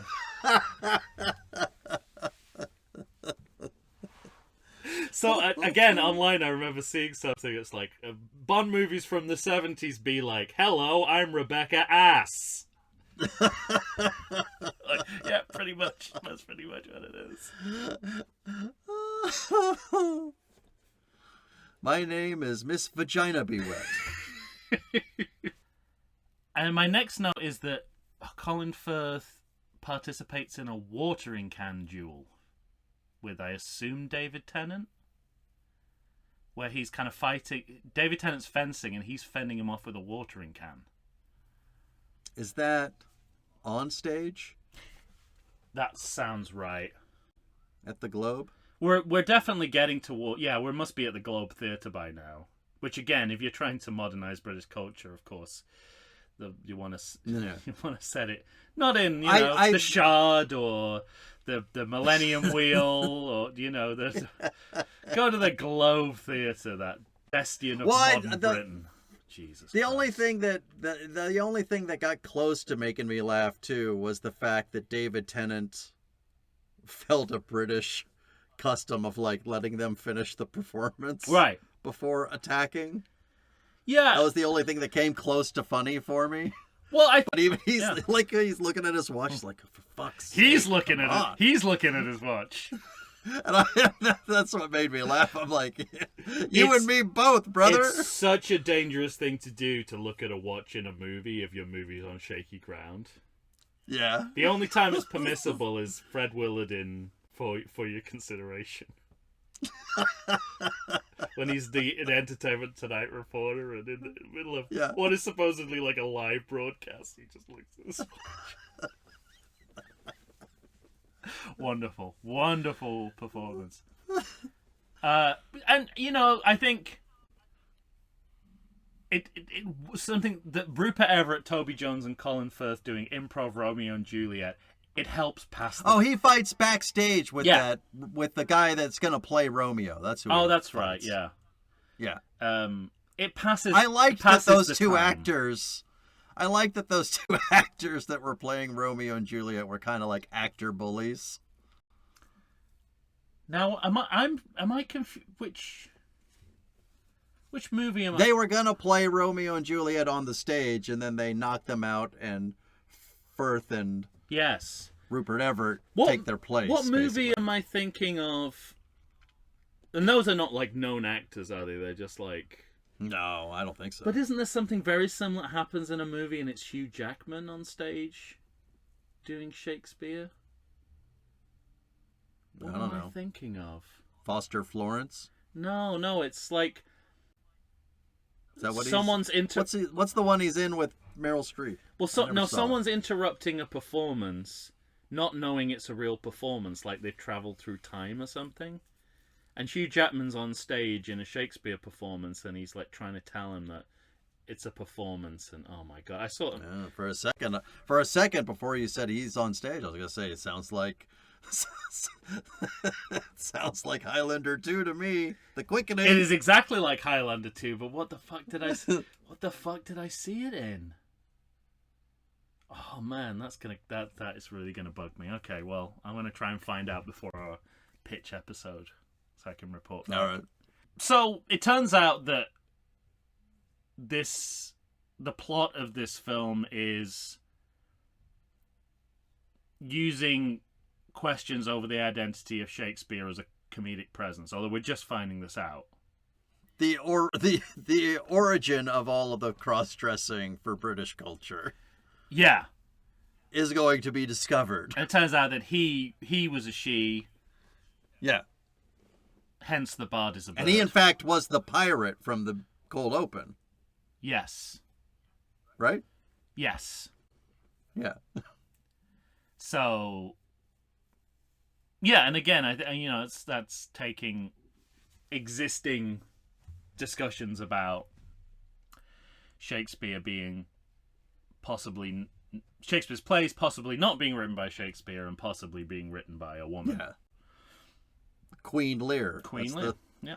That's the last thing he left. Mm-hmm.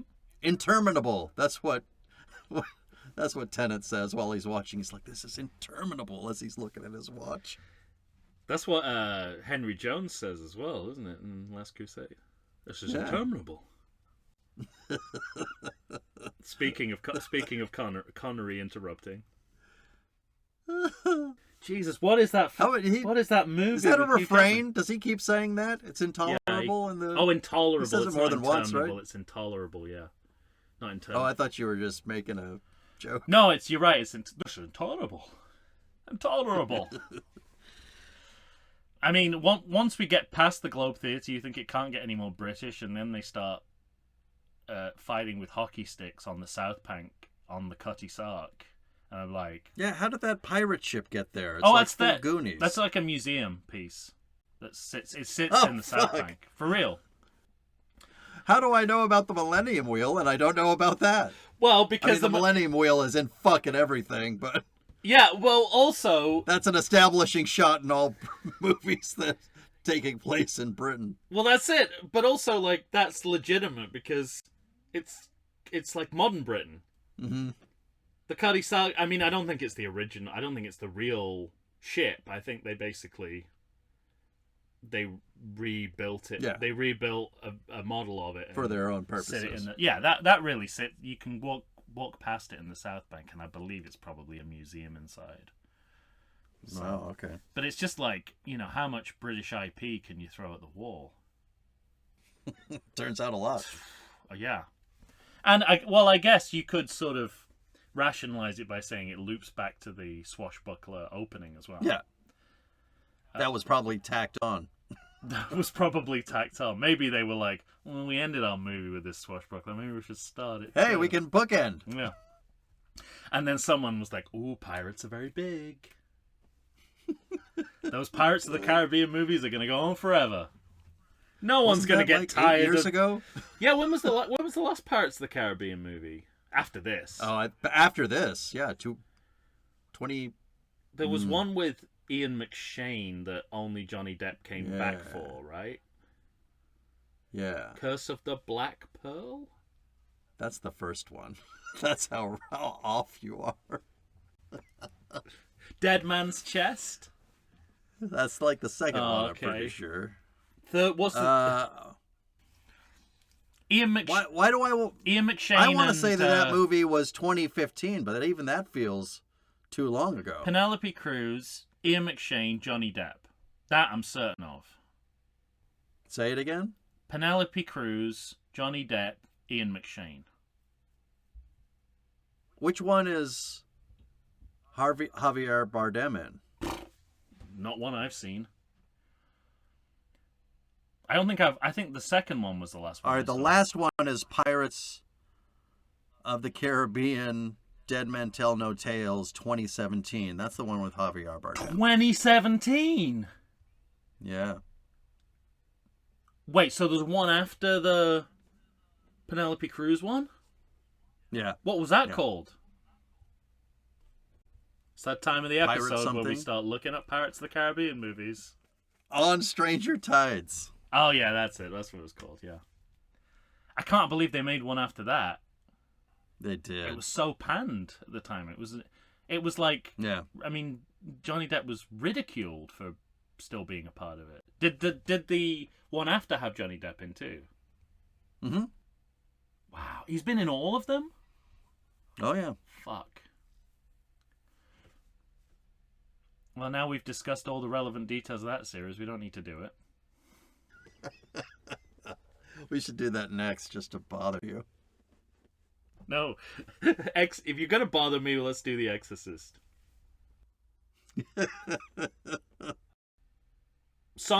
My next note is song and dance number ending. Or do you have more? No. Even you don't have more. Yeah. Which, is what I was expecting for an ending. Just that they blast their cannons that probably would have destroyed that ship and the people on the sidewalk behind the ship. Yeah. It would have. And then they take their playback. Yes. So.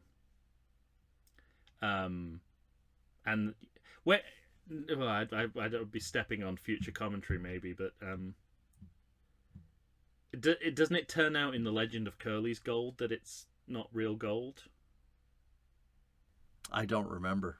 I seem to remember, and this might have nothing to do with the storyline. I remember Billy Crystal, John Lovitz, and Daniel Stern sitting around looking sad, but that might just because they were forced to make City Slickers 2. Yeah, right. But it was sort of like I think there's a scene. See, that's what Curly meant.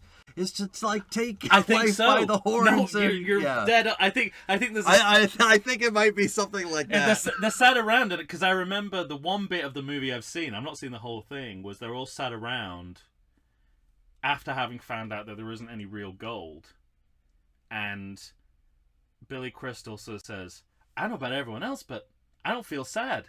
And then it turns to John Lovitz and I said, "What about you?" Go, "I don't feel sad." In his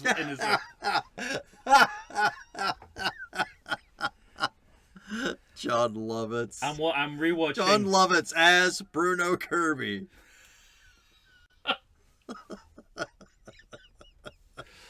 It stinks. The thing that like I love that he's in a movie that his character Jay Sherman the critic would say it stinks. Yeah. The thing that I remember really pissing me off about that movie is that they reset Daniel Stern back to the sad sack he was in the first movie, and I thought the whole movie is something else. The whole original set is like that's his arc is to get away from that. Is that he ends up being able to date Helen Slater, Supergirl herself. So I just thought, oh, you don't know how to make a sequel. I don't know. I thought he should have stuck with Yardley Smith myself. Any more Simpsons? It was in his car. Any more Simpsons? 1991, perfect memory. Yeah. Any more Simpsons voice actors we can bring into this franchise? All right. Anything left for you before a credit check? No, I think we should draw a line under it.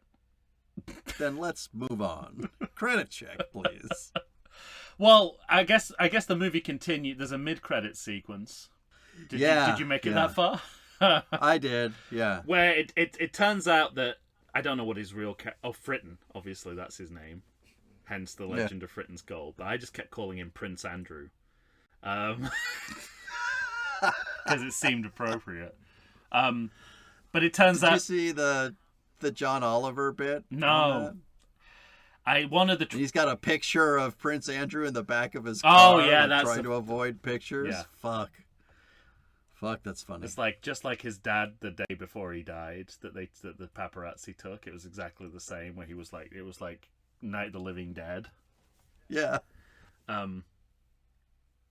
Yeah, that's one of the tragedies of #End Times is that I can't bring myself to watch John Oliver's show anymore. It's too depressing. I mean, yeah, I always kind of felt that way, and then I go, okay, I'll just put it on and see if I can do it. And I normally get through a few, but since the beginning of the last season, I was like, I actually really actively don't want to do this. I'm watching fewer and fewer of them, I must admit, and I would never miss it. No, and me too. Like, I think it's some of the best comedy on television, and yet nothing to do with him, just everything that he's fought. No, and just he world has to cover it. Like, he literally has to cover it because that's what the show is. I just wish he didn't. And I bet he wishes he didn't as well. Because it's harder and harder to be funny about it when you know, especially now, your job's next on the firing line. Literally, you're the guy who's going to get fired next.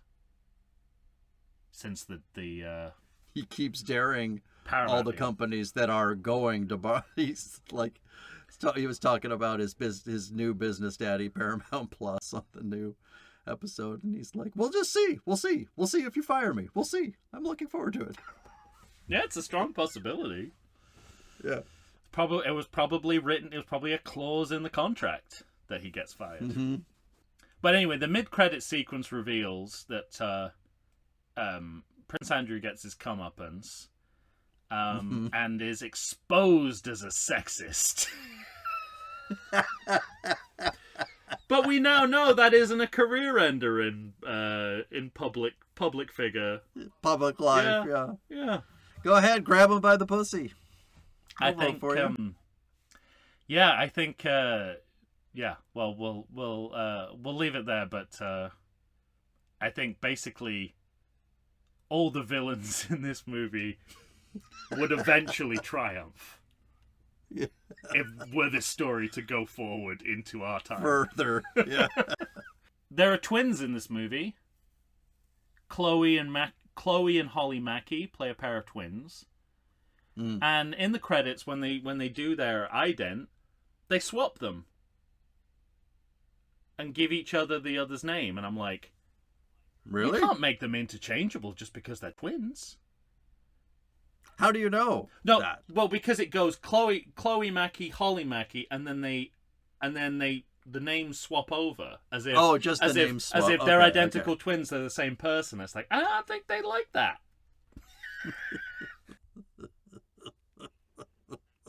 Oh, I think the award for most 2009 credit,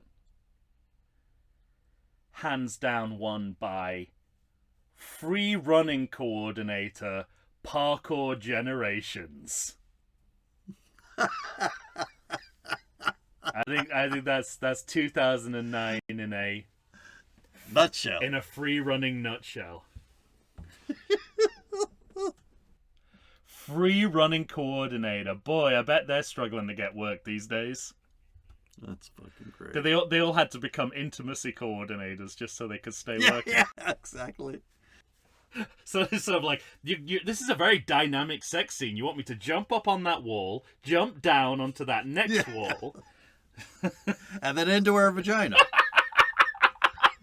From here? If you knew parkour, you'd know how to do it.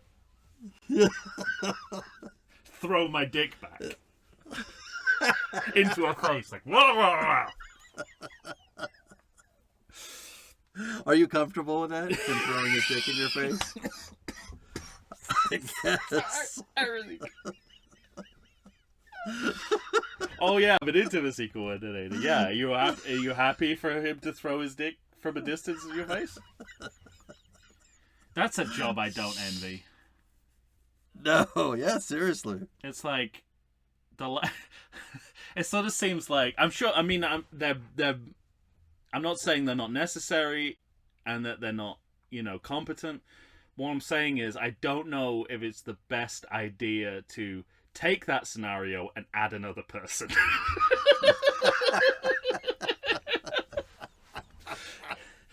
You know what will make this more awkward? Me sitting there looking at you while you're doing it. Right.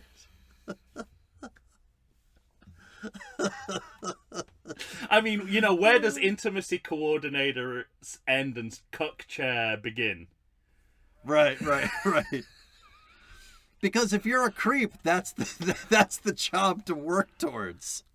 Yeah. Make sure you get that job, so I'll just be watching so that everything's okay. Well, when we did the reboot of Nightmare on Elm Street, and we were like, how did this child abuser get this job as a janitor in a daycare? I'm like, well, I mean, it's your ultimate goal in life is to get to that job, isn't it?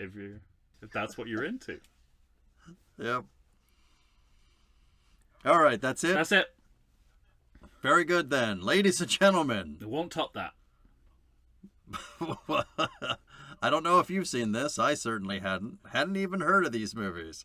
But Tom, being British, let's hear from our British people. How many downloads do we have in England? Yeah, pipe up, my mum. Let's see if you're listening. She might listen if she saw St. Trinian's. She might. All right. And under no other circumstances, I'm sure. Yeah, I get it. She's too busy listening to our Agatha Christie audiobooks to listen to her own son's podcast. Very good. Well, if you're going to tell us what you think about St. Trinian's 2, The Legend of Fritton'S Gold, fucking hell. What a title. Oh, yeah. Also legend. Yeah. This film begins, Yes. no one's heard of this gold. Exactly. The story of Fritton'S Gold. Is legend a little bit like final? When you have it in a movie, it means the opposite. It's like, because Legend of Curly's Gold. No one had heard of Curly's Gold in City Slickers 1. No, yeah, exactly. No, Unknown. One. What is the meaning of life? One thing. Gold. I tell you. Turns out it was in the brim of this fucking hat. It's all about the gold. And remember, bury me next to a cactus. Get ready for hell. All right, if you're going to do that, do all the things. Do them on Facebook. Do them on Now we don't need to do that movie either. Do them on Threads. We've done all the Curly's Gold jokes now. X or Blue Sky. Oh. We should have had that tangent now. Now's the time for that tangent. Or send an email to everything. You can't anticipate a tangent. It's that it stops being a tangent. No. If it wasn't, if we knew when it was coming, it wouldn't be a tangent. All right, when you hear us next, I guess we each got to pick a movie to propose a sequel to. And we will pitch. Or all of them combined? We could. Well, combined, that's your particular challenge. I was just going to say. Or one for each? One for each, yeah.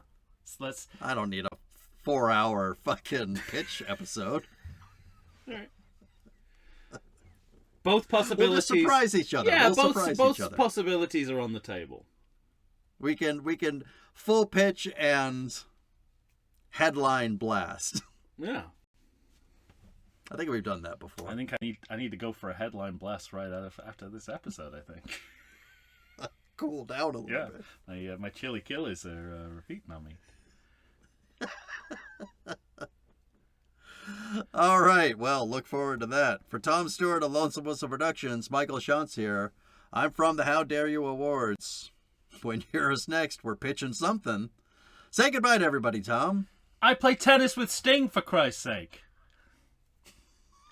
It's funny till you realize his kind had the last laugh. Hashtag end times. Hashtag end times. Hashtag happy note ending. Goodbye, everyone.